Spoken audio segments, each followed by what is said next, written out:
So here we have the Ford Kuga on a 69 plate. I'm going to start off by showing you around the outside of the car, and then we'll hop in and run through some controls on the inside.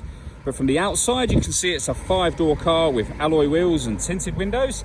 Let's start off inside the boots and then work our way around the rest of the car from there. So the tailgate on this car will open electronically. You can do that from the key or from the tailgate itself. As we approach the back of the car, you can see we have reversing sensors, plenty of boot space as well, along with that 60-40 split folding rear seat, should you wish to increase this space even further. Okay, so we're just going to work our way back round to the front of the car, and then we'll hop in and run through some controls on the inside. But now that we've done a full circle of it, you can see it's in excellent condition the whole way round. Just briefly before we climb in, I think it's well worth seeing the interior from this exterior point of view. There's plenty to run through on the dashboard, so let's hop in and we'll do that now. Okay, now that we're inside the car, we're going to start with the dials. On the left-hand side, we have the rev counter, and on the right-hand side, the speedometer. At the bottom in the middle, we have the fuel gauge and coolant temperature gauges. Above that, you can see the total miles for this car, which is 6,205. To the right-hand side of that, it will show what gear this car is currently in. As it's an automatic, we are in P for park at the moment.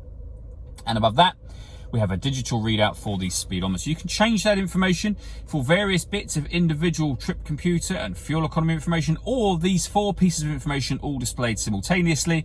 And then we're back round in a full circle to where we started. And the button that I was using to do that is just here. But if that, we have cruise control and speed limiter. Over on the right hand side, we have stereo and phone controls. Over in the center is where you pair the phone up. So hit add phone. Search for your vehicle on your device and select it once it is found. And then follow the instructions from there. If we come back out to the home screen, you'll see that we have satellite navigation.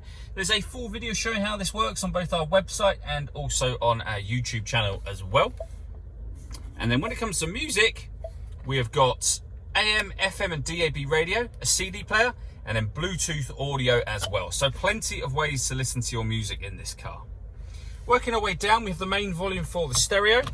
We then have dual zone climate control, so you can adjust the passenger temperature and the driver temperature.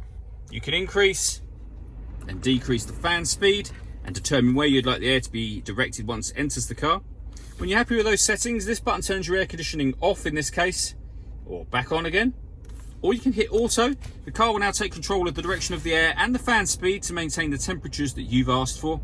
To override that, just readjust the fans and put it back on your own setting here. We have a heated rear screen and a proper heated front screen as well. Heated seats, so driver seat and passenger seat, both with 3 different heat settings on each. Beneath that, this button opens up the tailgate. This one turns off the stop and start. This car is designed to cut out when it's stationary in traffic to save you fuel. That system is now off. And this one will turn on the heated steering wheel.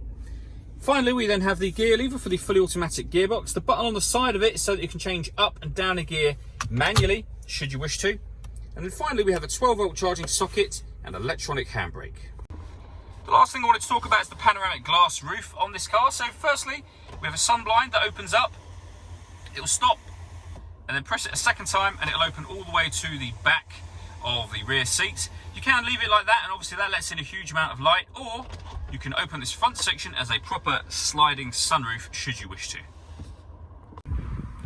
All that leaves me to say is thank you for taking the time to watch this video. If you'd like to come and see the car for yourself and have a test drive, please feel free to call any of our MJA sites. We'd love to hear from you soon.